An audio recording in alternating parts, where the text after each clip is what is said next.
Assalamualaikum warahmatullahi wabarakatuh. Kami dari kelompok 7 ingin mempresentasikan tugas kelompok yang sudah kami buat. Adapun tema yang ingin kami presentasikan yaitu pertumbuhan dan pembangunan ekonomi. Pertumbuhan dan pembangunan ekonomi. Tugas video presentasi ini sebagai salah satu syarat tugas kelompok untuk mata kuliah ekonomi makro dengan dosen pengampu mata kuliah yaitu Bapak Jamaluddin SEI, MEC, DFI. Selamat menyaksikan. Pengertian pertumbuhan ekonomi. Pertumbuhan ekonomi atau economic growth adalah perkembangan kegiatan dalam perekonomian yang menyebabkan barang dan jasa yang diproduksikan dalam masyarakat bertambah dan kemampuan masyarakat meningkat. Masalah pertumbuhan ekonomi dapat dipandang sebagai masalah makroekonomi dalam jangka panjang. Perkembangan kemampuan memproduksi barang dan jasa sebagai akibat pertambahan faktor-faktor. Produksi pada umumnya tidak selalu diikuti oleh pertumbuhan produksi barang dan jasa yang sama besarnya. Pertambahan potensi memproduksi seringkali lebih besar dari pertambahan produksi yang sebenarnya. Dengan demikian, perkembangan ekonomi adalah lebih lambat dari potensinya. Ya, menurut Sadono, Sukirno 1994. Pertumbuhan ekonomi didefinisikan sebagai peningkatan dalam produksi barang dan jasa dalam suatu ekonomi selama periode waktu tertentu. Biasanya diukur sebagai persentase perubahan dalam produk domestik bruto (ANQ 2014). Selanjutnya ada pembangunan ekonomi.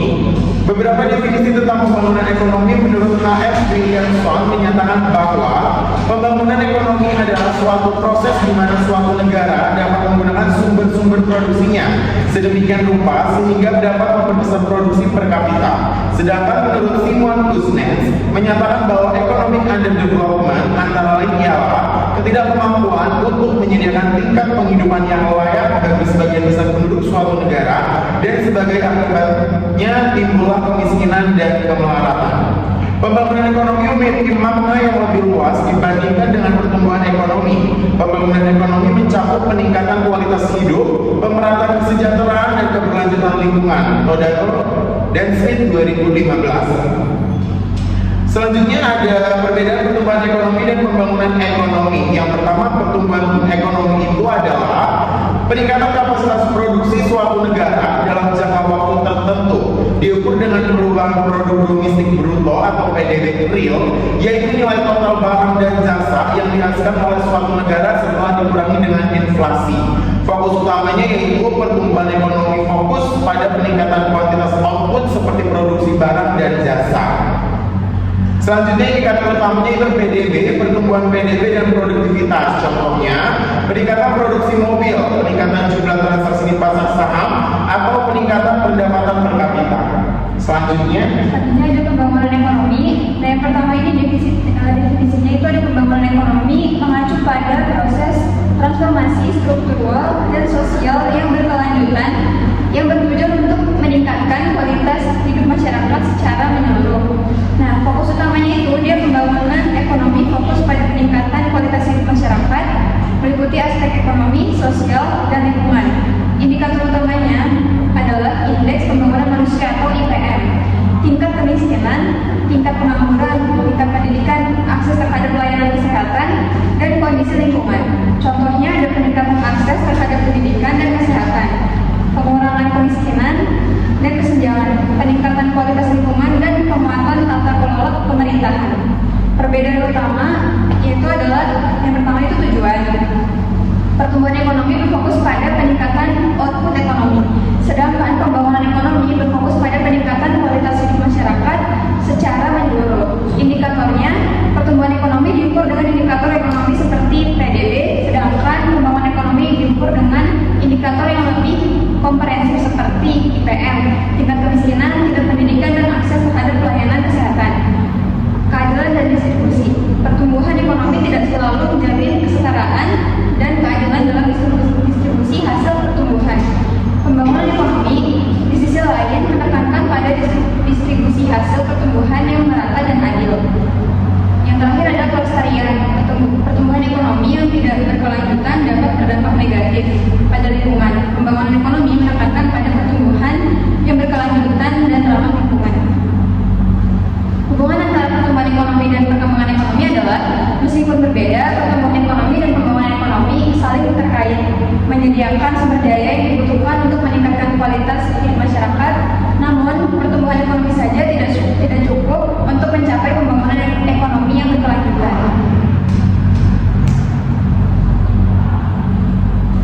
Hubungan pertumbuhan ekonomi dan pembangunan ekonomi. Pertumbuhan ekonomi dan pembangunan ekonomi saling berkait. Pertumbuhan ekonomi dapat menjadi pendorong pembangunan ekonomi, tetapi tidak selalu demikian. Pertumbuhan ekonomi yang tinggi tidak selalu menjamin tercapainya pembangunan ekonomi yang berkelanjutan. Peningkatan PDB yang besar bisa saja terjadi tanpa disertai peningkatan kualitas hidup masyarakat, pemerataan kesejahteraan, dan keberlanjutan lingkungan. Selanjutnya ada faktor-faktor yang mempengaruhi pertumbuhan dan pembangunan ekonomi. Yang pertama adalah faktor internal. Contohnya itu sumber daya manusia. Kualitas sumber daya manusia seperti pendidikan, kesehatan, dan keterampilan sangat penting untuk meningkatkan produktivitas dan daya saing ekonomi. Yang kedua modal. Ketersediaan modal seperti infrastruktur, teknologi, dan peralatan sangat penting untuk mendukung proses produksi dan meningkatkan efisiensi. Yang ketiga teknologi. Inovasi teknologi dapat meningkatkan efisiensi produksi, menciptakan produk baru, dan membuka peluang usaha baru. Selanjutnya ada lembaga yang kuat dan efektif seperti sistem hukum, pemerintah yang baik, dan pasar yang kompetitif dapat menciptakan iklim investasi yang kondusif dan mendorong pertumbuhan ekonomi. Yang terakhir kebijakan ekonomi.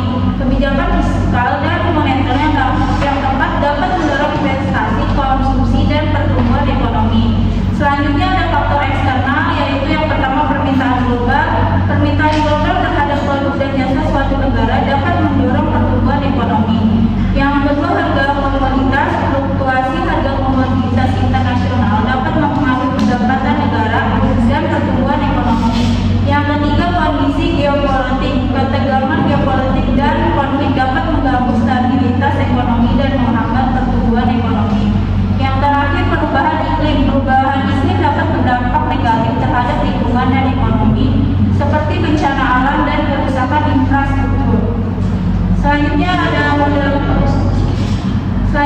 model pertumbuhan ekonomi. Yang pertama itu ada model klasik dari Adam Smith, W. Ricardo, dan Thomas Malthus. Model-model klasik memerlukan peran akumulasi modal dan pertumbuhan penduduk dalam menentukan pertumbuhan ekonomi. Adam Smith dalam bukunya The Wealth of Nations menekankan pentingnya pembagian kerja dan fase bebas untuk meningkatkan produktivitas. David Ricardo mengembangkan teori keunggulan korporatif yang menjelaskan bagaimana negara dapat memperoleh keuntungan dari spesialis dan perdagangan internasional. Selanjutnya Thomas Malthus. Di sisi lain diprediksi bahwa pertumbuhan penduduk akan selalu melampaui pertumbuhan produksi pangan, mengakibatkan kemiskinan dan kelaparan. Model-model klasik ini meskipun sederhana memberikan dasar penting untuk pemahaman pertumbuhan ekonomi.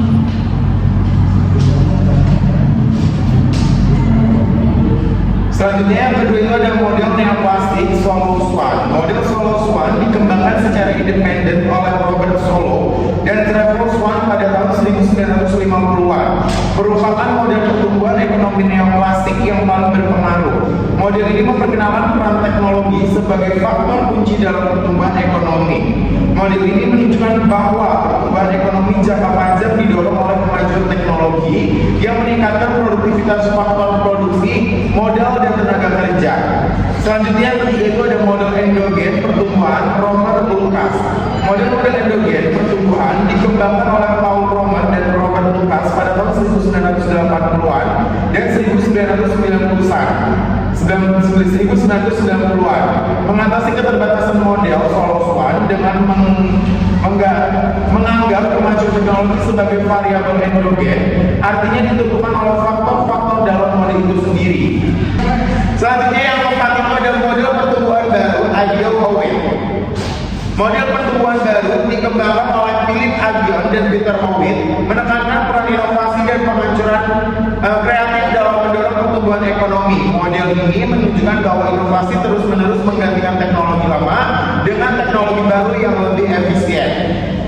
Selanjutnya yang kelima itu model pertumbuhan Schumpeterian. Model ini berdasarkan karya Joseph Schumpeter menekankan para wirausaha dan inovasi sebagai pendorong utama pertumbuhan ekonomi. Inovasi menurut Schumpeter menciptakan siklus bisnis dan mendorong pertumbuhan ekonomi selalu menciptakan produk dan proses baru. Ya, ada juga beberapa model pertumbuhan ekonomi yang dapat diterapkan untuk mendorong pembangunan ekonomi. Yang pertama itu model pertumbuhan klasik, model pertumbuhan neoklasik, yang ketiga model pertumbuhan endogen. Selanjutnya ada strategi untuk mencapai pembangunan ekonomi yang berkelanjutan. Untuk mencapai pembangunan ekonomi yang berkelanjutan, diperlukan strategi yang komprehensif meliputi yang pertama adalah meningkatkan kualitas sumber daya manusia melalui investasi dalam pendidikan, kesehatan, dan pelatihan sehingga masyarakat memiliki keterampilan yang dibutuhkan untuk bekerja di sektor modern. Yang kedua ada meningkatkan investasi dan infrastruktur. Infrastruktur yang memadai dapat meningkatkan efisiensi produksi, mempermudah akses pasar, dan mendorong investasi. Yang ketiga ada mendorong inovasi teknologi. Inovasi teknologi dapat meningkatkan efisiensi produksi, menciptakan produk baru, dan membuka peluang usaha baru. Yang keempat ada menerapkan kebijakan ekonomi yang berkelanjutan, kebijakan fiskal dan moneter yang dapat mendorong investasi, konsumsi, dan pertumbuhan ekonomi yang berkelanjutan. Selanjutnya ada melindungi lingkungan melalui kebijakan lingkungan yang ketat dan program konservasi sehingga pembangunan ekonomi dapat berkelanjutan dan tidak merusak lingkungan. Yang terakhir ada meningkatkan pemerataan kesejahteraan melalui program bantuan sosial, pendidikan, dan kesehatan yang tepat sasaran sehingga semua lapisan masyarakat dapat menikmati hasil pembangunan. Selanjutnya ada tantangan dalam mencapai pembangunan ekonomi yang berkelanjutan. Ada beberapa tantangan dalam mencapai pembangunan ekonomi yang berkelanjutan.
Ya, jadi kesimpulan dari pemaparan materi kami pada hari ini yaitu konsep pertumbuhan ekonomi dan pembangunan ekonomi serta faktor-faktor yang mempengaruhi keduanya. Analisis menunjukkan bahwa pertumbuhan ekonomi yang diukur melalui peningkatan PDB merupakan aspek penting dalam pembangunan ekonomi, namun tidak selalu menjamin peningkatan kualitas hidup masyarakat secara menyeluruh. Pengembangan ekonomi yang berkelanjutan memerlukan pendekatan yang holistik yang mempertimbangkan aspek-aspek seperti yang pertama, kualitas sumber daya manusia. Investasi dalam pendidikan dan kesehatan merupakan kunci untuk meningkatkan kualitas sumber daya manusia yang pada gilirannya mendorong produktivitas dan pertumbuhan ekonomi. Yang kedua, keadilan dan kesetaraan. Distribusi pendapatan yang merata dan akses yang adil terhadap sumber daya penting untuk memastikan bahwa manfaat pertumbuhan ekonomi dirasakan oleh semua lapisan masyarakat. Selanjutnya yang terakhir itu ada keberlanjutan lingkungan. Pertumbuhan ekonomi harus selaras dengan keberlanjutan lingkungan dengan meminimalkan dampak negatif terhadap alam dan sumber daya alam. Selanjutnya mungkin ada beberapa pertanyaan dari teman-teman kami dari kelompok yang lain yang ingin bertanya. Assalamualaikum warahmatullahi wabarakatuh. Saya Anita, izin bertanya, apa peran investasi dalam mencapai pembangunan ekonomi yang inklusif? Terima kasih. Assalamualaikum warahmatullahi wabarakatuh. Aku Afifa mau nanya bagaimana peran pendidikan dan kesehatan dalam mendorong pembangunan ekonomi. Terima kasih. Izin bertanya, saya Nafita Mesari. Apa saja faktor utama yang mendorong pertumbuhan ekonomi jangka panjang di negara-negara maju? Dan bagaimana negara berkembang dapat meniru atau mengadaptasi faktor-faktor tersebut untuk mempercepat pembangunan ekonomi mereka? Terima kasih. Izin menjawab pertanyaan dari Kak Afifa. Pendidikan dan kesehatan merupakan dua pilar penting dalam mendorong pembangunan ekonomi. Keduanya saling terkait dan saling mendukung dalam menciptakan masyarakat yang produktif dan sejahtera. Yang pertama itu ada peran pendidikan. Yang pertama adalah meningkatkan produktivitas. Pendidikan yang berkualitas membantu individu mengembangkan keterampilan, pengetahuan, dan kemampuan. Yang kedua ada mendorong inovasi. Pendidikan mendorong lahirnya inovasi dan ide-ide baru yang dapat memicu pertumbuhan ekonomi. Yang ketiga ada meningkatkan kualitas hidup. Pendidikan memberikan akses kepada individu untuk memperoleh informasi meningkatkan kualitas hidup. Nah, yang kedua itu ada peran kesehatan. Meningkatkan produktivitas. Yang pertama meningkatkan produktivitas. Kesehatan yang baik meningkatkan produktivitas tenaga kerja. Yang kedua menurunkan biaya kesehatan. Sistem kesehatan yang kuat membantu menurunkan biaya kesehatan bagi individu maupun bagi negara.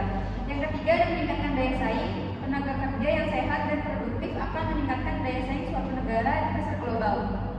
Hubungan pendidikan dan kesehatan yang pertama ada sinergi. Pendidikan dan kesehatan saling melengkapi dan mendukung satu sama lain. Yang kedua ada siklus positif. Pendidikan dan kesehatan menciptakan siklus positif. Masyarakat yang terdidik dan sehat akan menghasilkan generasi penerus yang lebih berkualitas. Selanjutnya izin menjawab pertanyaan Kak Anita. Peran investasi dalam mencapai pembangunan ekonomi yang inklusif sangat penting karena dapat yang pertama mendorong penciptaan lapangan kerja, yaitu investasi baik dalam sektor industri, infrastruktur maupun teknologi dapat menciptakan banyak lapangan kerja yang pada gilirannya mengurangi tingkat pengangguran dan meningkatkan pendapatan masyarakat. Yang kedua meningkatkan infrastruktur, yaitu investasi di sektor infrastruktur seperti transportasi, energi, dan komunikasi sangat penting untuk mendukung akses yang lebih baik ke pasar, pendidikan, dan layanan kesehatan yang berkontribusi pada pemerataan pembangunan. Yang terakhir mendorong peningkatan kualitas sumber daya manusia, yaitu investasi dalam pendidikan dan pelatihan akan meningkatkan keterampilan tenaga kerja, membuka kesempatan bagi mereka untuk mendapatkan pekerjaan yang lebih baik dan mengurangi kesenjangan keterampilan antar daerah. Selanjutnya saya akan menjawab pertanyaan dari Novita Mayasari, yaitu bagaimana negara berkembang dapat meniru atau mengadaptasi faktor-faktor pertumbuhan ekonomi jangka panjang untuk mempercepat pembangunan ekonomi mereka. Yang pertama itu balik lagi kepada fokus pada pendidikan dan pelatihan. meningkatkan anggaran pendidikan, memperbaiki kurikulum, dan meningkatkan kualitas guru-gurunya. Yang selanjutnya itu membangun infrastruktur yang baik mendukung kegiatan ekonomi dan meningkatkan konektivitas. Selanjutnya mendukung inovasi berkelanjutan, memberikan insentif bagi perusahaan untuk berinovasi seperti program inkubator bisnis dan pusat penelitian. Selanjutnya menjaga stabilitas makroekonomi, menjaga inflasi tetap rendah, mengelola defisit anggaran dan menjaga nilai tukar mata uang yang stabil. Selanjutnya memperkuat kelembagaan, memperbaiki sistem hukum, meningkatkan transparansi pemerintah, dan memperkuat perlindungan hak kekayaan intelektual. Yang terakhir, membuka diri terhadap investasi asing, menyederhanakan regulasi investasi dan memberikan insentif bagi investor asing.